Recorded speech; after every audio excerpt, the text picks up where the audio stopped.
tiba-tiba ada kedengaran suara kuda orang naik gunung gitu, ceprok.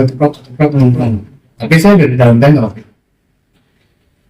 Suara kuda itu ya aneh nih, mungkin ada 10 kuda gini kan. Si bangun ini teman saya ini, Bang Andri semua. Oh, saya mau bilang kan ini, bro bangun, kenapa? Ada suara kuda, siapa tuh ya tuh?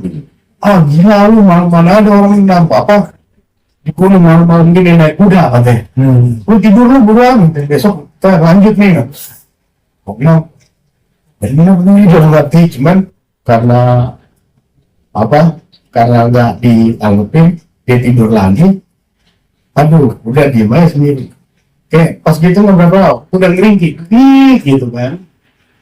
Ini berdarah ini kuda nih, saya bilang. Mana orang naik kuda apa nih? Saya bangunin lagi, pasti nggak ada yang percaya nih. Udah, akhirnya saya diemin aja udah.